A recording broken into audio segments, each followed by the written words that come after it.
En la 91.7 continuamos haciendo la prueba de ADN. 19:31 y está acá con nosotros en el estudio Mario Aguilar, presidente del Colegio de Profesores. Don Mario, ¿cómo está usted? Muy buenas tardes. Muy buenas tardes. Colegio de Profesoras y Profesores. Profesoras y profesores. Bienvenido, Mario, gracias por estar con nosotros. Bueno, hoy día un día complejo otra vez en el INBA, porque hubo incidentes y tenemos esta situación que yo me imagino que debe ser súper traumática, de una persona, un profesor en este caso, que fue rociado con benzina.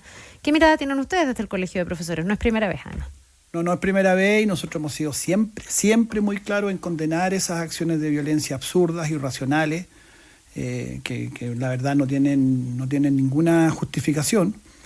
Y cuando ya se vuelven contra la propia comunidad escolar, porque hoy día fue un profesor, pero también hay agresiones a compañeros de repente, o a otros funcionarios, es absurdo y hay que diferenciar claramente lo que son estos grupos muy minoritarios, muy violentos, pero que además no dan la cara, del movimiento estudiantil que tiene representantes legítimos, elegidos por sus pares, que dan la cara, que tienen un nombre, que tienen un petitorio, y que lamentablemente a veces, y creo que ahí se ha equivocado mucho el alcalde de Santiago, tienden a confundirlos y a mezclarlos como si fueran una misma cosa, porque no son lo mismo. La condena nuestra como gremio y en general del profesorado a estos grupos muy pequeños, insisto, pero muy agresivos y a veces muy bien organizados o muy organizados. Por supuesto que nuestra condena es categórica. La violencia de ninguna manera es el camino para resolver los problemas de la educación.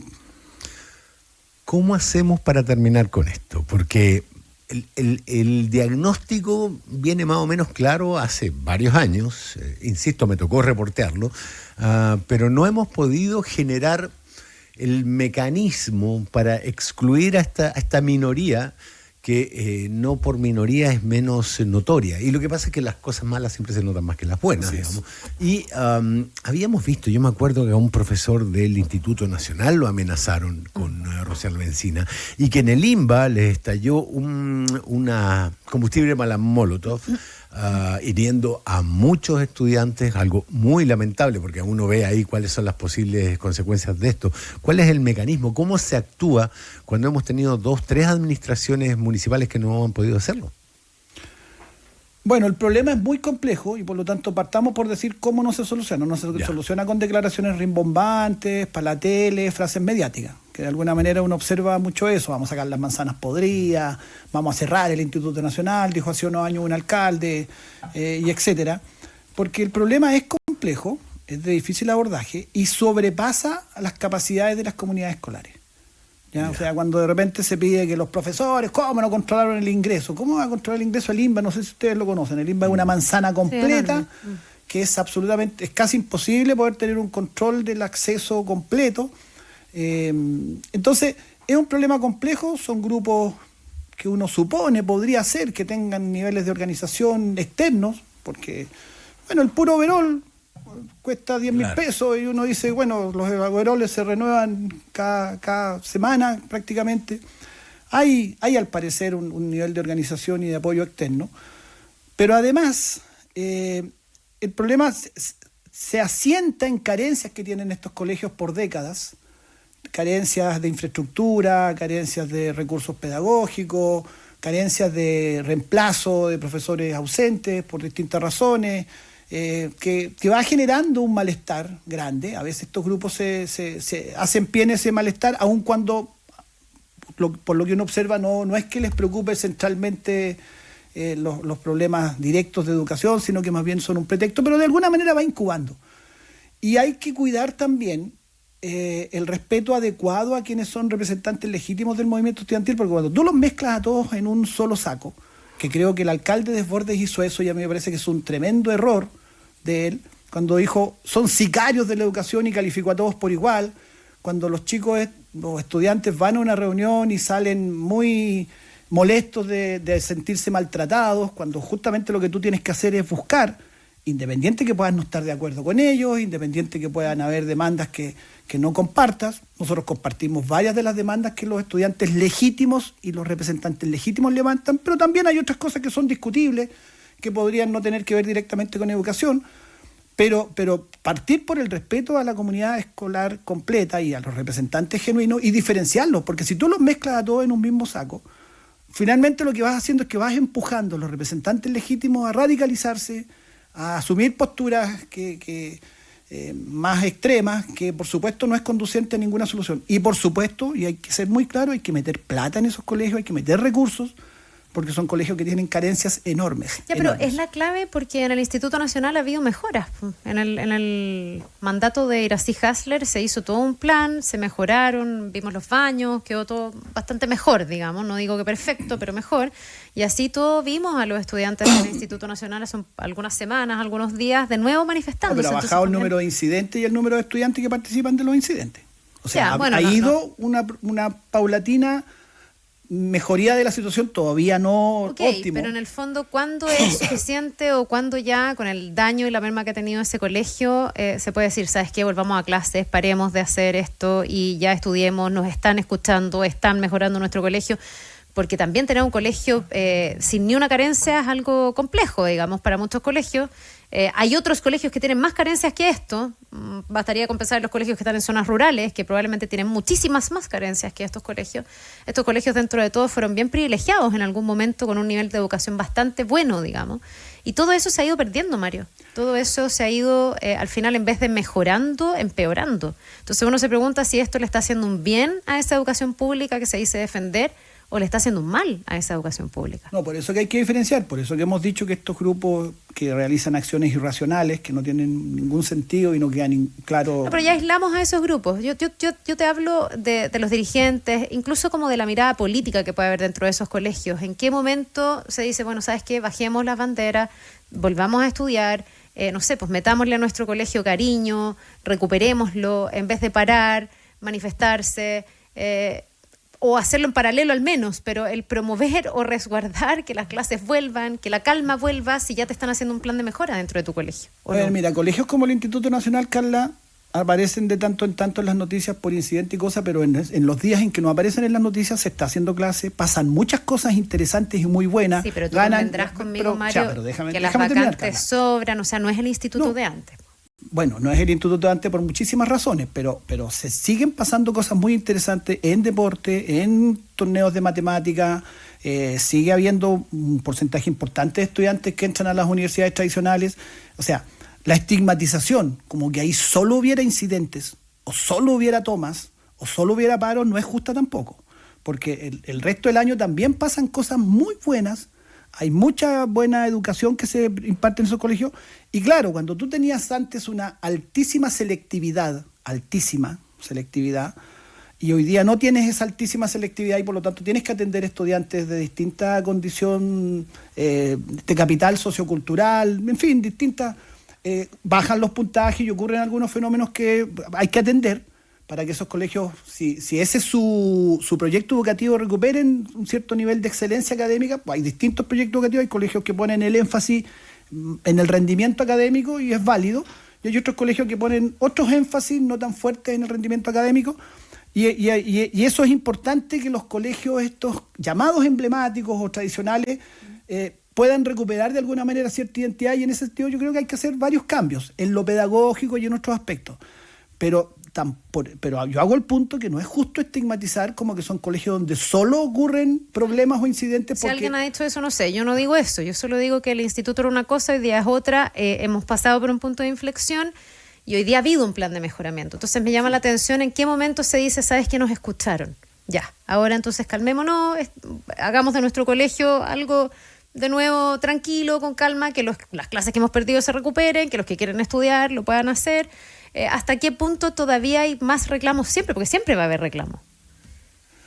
A ver, yo creo que la juventud y los muchachos estudiantes secundarios y los adolescentes van a tener siempre una actitud de reclamo y hay que escucharlo y hay que canalizar eso, pero no es toda la comunidad. O sea, hay distintos estamentos de las comunidades y todos tienen que tener su espacio de participación. Y yo estoy de acuerdo, hay que hacer clases, hay que tratar de que la pérdida de clases baje lo mínimo posible, pero tampoco eso puede significar que los estudiantes tengan que silenciar absolutamente todas sus demandas. Hay que equilibrar. Yo creo que puede haber momentos en que hay momentos en que tú mismo dices, o la misma comunidad dice, no, esto ya es excesivo en términos de movilizaciones y demandas, pero también el otro extremo de pretender que no se levante ningún reclamo, que no haya ninguna voz de levantar demandas que son reales, porque a pesar de todo lo que tú dices, sigue habiendo carencias en muchísimos aspectos. Eso tampoco va a pasar. Hay que buscar ese equilibrio en donde los estudiantes tienen que tener derecho a representar, los estudiantes legítimamente representantes que han sido elegidos por sus pares, que dan la cara, y eso hay que diferenciarlo. Y esa diferenciación que tú lo das por hecho como que se ha dado, no se ha dado tan así, porque cuando el alcalde, por ejemplo, calificó de sicario a todos los que se estaban movilizando, sicarios de la educación, a mí me parece que fue un dicho muy violento, muy agresivo y muy injustos. Porque varios de esos estudiantes no son ni cercanamente sicarios, sino que lo que quieren es genuinamente que su colegio mejore. Ahora, ¿cómo restablecer el principio y la práctica de la meritocracia?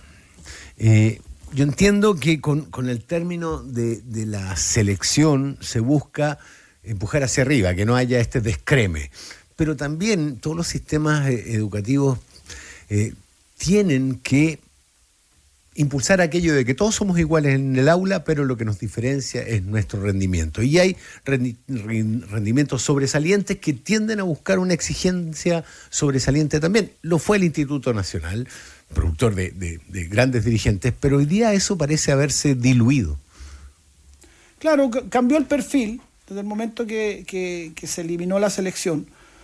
Cambió el perfil, porque mira, Rafa, yo te voy a decir algo. Cualquiera, porque ahí tendríamos que entrar al tema de la selección. Uh-huh. Detrás del concepto meritocracia hay bastante que analizar igual, uh-huh. Porque el derecho a la educación no puede depender de la meritocracia. El derecho a educarse. Uh-huh. El derecho a educarse debe ser para todos. Por algo existen, incluso existen colegios en las cárceles.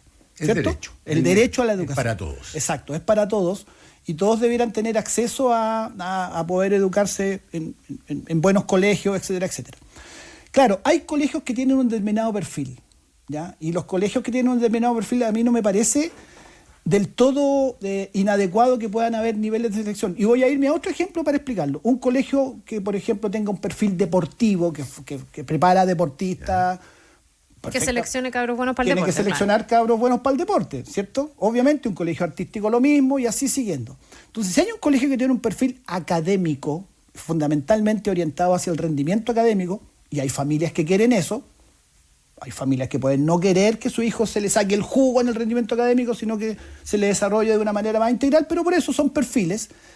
Ese colegio debería tener derecho a un nivel de selección, pero un nivel de selección justo, equitativo y transparente. Eso es muy importante. Uh-huh. Porque lo que existía antes de la ley de esta que cambió del final a selección, tiene otro nombre que se me fue ahora, pero ley de inclusión. Ley de inclusión, sí.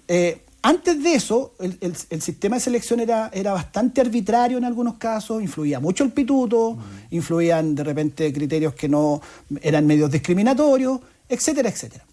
¿Ya? Si hay un sistema, si hay un colegio que requiere por sus perfiles determinadas maneras de seleccionar, pero tendría que tener esa característica, ¿ya? Entonces, yo creo que el sistema de admisión escolar, y ahí voy al tema de la meritocracia, tiene que tener revisiones. Yo estoy de acuerdo que tiene que tener revisiones, pero no puede significar volver a esta cuestión donde los colegios podían discriminar, por ejemplo, porque sus padres no eran casados. ¿Tú te acuerdas que eso existía? Sí, lo recuerdo. Si sus padres no eran casados, el colegio tenía el derecho a dejar fuera a un estudiante siquiera de postular.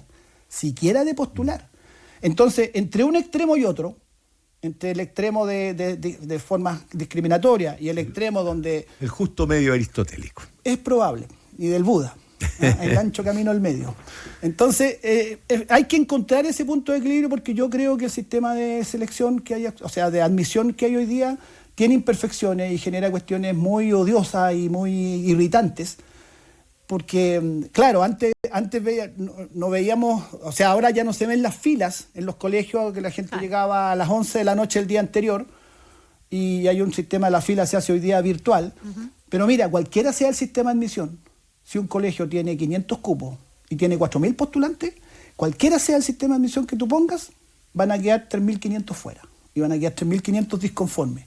Entonces también traes en otro tema. ¿Por qué en países europeos, otros países con otra tradición educativa, no ocurre ese problema? Porque en general todos los colegios tienen más o menos un nivel similar. Buena calidad. Entonces la gente va al colegio de su barrio, va al colegio más cercano porque sabe que es igual, o no tiene mucho que envidiarle a otro colegio más tradicional en términos de condiciones, calidad, etcétera, etcétera. Ya, ahora Mario, para volver al tema que nos convocaba del INBA o lo que pasó hoy día, lo que pasa en los emblemáticos, ¿cómo se distingue? Porque tú has insistido harto en que hay que distinguir entre los líderes naturales de de reivindicaciones reales y concretas de los jóvenes versus estos grupos radicalizados que pueden generar estos desmanes y terminar rociando a alguien hoy día como lo hicieron en el INBA.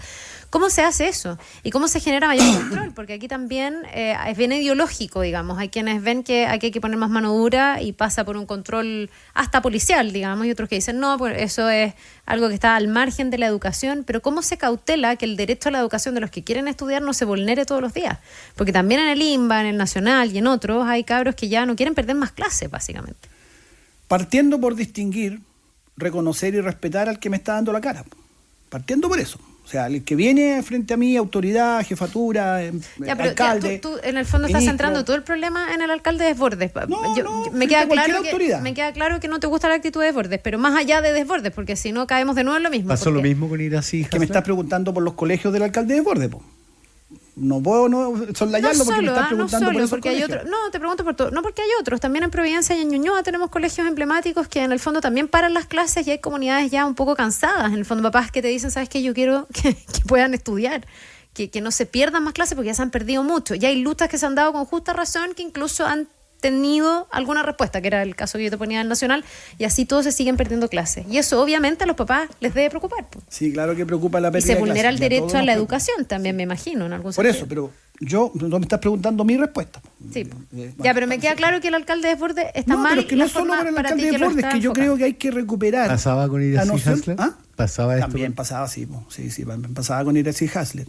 Lo que pasa es que hubo un periodo en que la organización estudiantil, esta más formal, los centros de alumnos, se desdibujó mucho.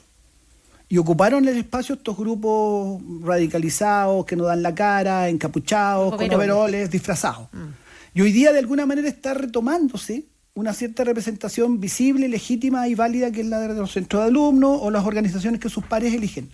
Entonces, no es menor lo que te estoy diciendo, no lo soslayes. Esto de partir por reconocerlos, validarlos y respetarlos, incluso aunque no esté de acuerdo con sus demandas. Eso es lo que le da la autoridad para enfrentarse a los encapuchados. Está recobrando un modo de participación organizado, representativo, válido, legítimo. Ya, pero te hago una pregunta como más conceptual. Para ti, ¿las tomas de los colegios son un mecanismo válido para protestar, reflexionar o como tú lo quieras llamar? Son mecanismos de último ratio que tienen una tradición en Chile, tienen una tradición histórica de décadas, de muchas décadas atrás. En Chile las tomas de universidades, las tomas de colegios fueron en su momento también formas de lucha que eran organizadas, que tenían ciertas características, que están reconocidas en la historia, que lograron cambios, la reforma universitaria de los 60.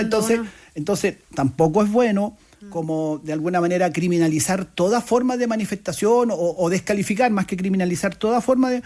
La toma generalmente tiene que ser, y como el paro o la huelga, el último ratio, agotadas otras instancias, y a veces en eso, yo debo decir que uno a veces dice como la movilización partió con la toma, cuando en general siempre se considera que eso debe ser la última instancia. Pero profesor, no quiero que se me vaya el tiempo sin preguntarle sobre las... exigencias de ingreso a los profesores de la universidad. Esto se suponía que iba a subir. Pedagogía. Sí. Se suponía a los futuros profesores. Esto se suponía que debía subir las exigencias y está bajándolas. Sí. Mira, más que bajándolas, están congelándose, digamos, los niveles actuales y no yendo al siguiente paso, que es porque esto va con una gradualidad. La ley de carrera docente estableció esta gradualidad.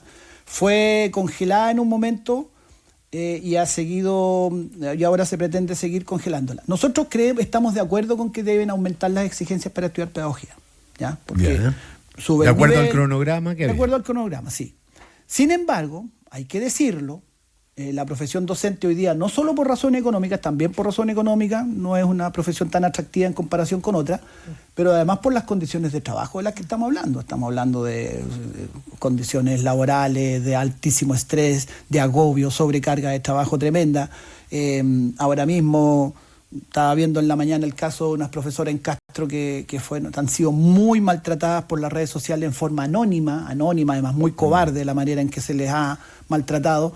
Entonces hoy día la profesión es tan estresante, es tan agobiante, que efectivamente, a lo mejor jóvenes que tendrían vocación por ingresar a estudiar pedagogía lo piensan 2 veces y finalmente toman nuestra decisión. Hay poco incentivo y no basta solo con subir los puntajes, si eso no va aparejado de mejorar las condiciones de trabajo y mejorar corregir estas situaciones de Para que nuestros auditores lo entiendan, hoy día se está discutiendo no solo que no suban las exigencias de los puntajes, que era lo que se estaba pidiendo, sino que se mantengan en el fondo. O sea, uno esperaría que ojalá los mejores profesionales estudiaran pedagogía y que fueran los profesores del futuro. Entonces, ¿a qué responde para ti que los rectores digan, no, sabe que no les suba las exigencias porque en el fondo nos vamos a ir quedando sin estudiantes? Claro, hay un problema que tiene que ver con la supervivencia de las escuelas de pedagogía, porque si las escuelas de pedagogía en el sistema de financiamiento actual, donde los aranceles y todo aquello es parte crucial del financiamiento de muchas universidades, podría darse el caso que tuvieran que cerrar esas escuelas. Y por eso los rectores están exponiendo esa problemática como una cuestión que hay que atender, que yo creo que es real, y a lo mejor lo que habría que hacer es subvencionarlas durante un tiempo, porque tampoco es bueno que cierren las escuelas de pedagogía. No, porque además faltan profesores. Exacto. Nosotros se proyecta en Chile para el 2030, o sea, a la vuelta de la esquina, que 5 años pasan volando, un déficit de alrededor de 30.000 docentes. Y esto, Carla y Rafa, es un problema mundial, ojo. En el mundo se proyectan 40 millones de docentes de déficit, lo está proyectando los organismos internacionales que estudian estos temas, UNESCO y otros. 40 millones de docentes para los próximos años. O sea, hay un problema real con la profesión docente que no se vive solo en Chile. Entonces tenemos que buscar soluciones que, por un lado, incentiven, o sea, efectivamente seleccionen ojalá los mejores. Es una de las pocas carreras, en todo caso, que tiene estos mínimos establecidos por ley. Hay muchas carreras que no tienen mínimo y finalmente se puede matricular cualquier persona con cualquier puntaje, y de hecho ocurre. La pedagogía no es la que tiene los puntajes más bajos hoy día, como están estos, a pesar de que se congeló. Por lo menos hay piso, digamos. Se congeló, hay un piso que hoy día rige. Son 550 550. Puntos, ¿no? Bueno, es que no sé, porque hoy día como cambió la vara que cambió del la escala, puntaje, exactamente. Claro, no cambió la escala y ahí es donde hay... Estoy hablando hasta la PCU. Exacto, hay sectores que reclaman que en esa conversión no fue la adecuada porque finalmente está dejando la exigencia igual o incluso más baja, dicen algunos. Pero efectivamente hay un ajuste de escala. Pero en concreto lo que quiero decir es que por un lado se debe generar estos puntajes de exigencia, pero a su vez generar incentivos para que la profesión docente tenga realmente mayor demanda de personas dispuestas a estudiar y hacerse de esta difícil carrera, pero muy bonita también. Hoy sí, nos daría para todo un programa el poder empatizar con todos esos profes que de verdad están teniendo un tremendo trabajo, un tremendo desafío. Cada día ser profesor es más difícil y eso sí que lo hemos constatado de todas maneras, con cada profesor que uno habla. Mario Aguilar, muchas gracias por habernos acompañado esta tarde. Profesor. Que le vaya muy bien. Nos vemos. Y nos vamos y nos vamos. Un placer, gracias a todos los que nos enviaron mensajes por WhatsApp, por Twitter. Ha sido un verdadero placer. Nos vemos mañana a esta misma. Que esté muy bien.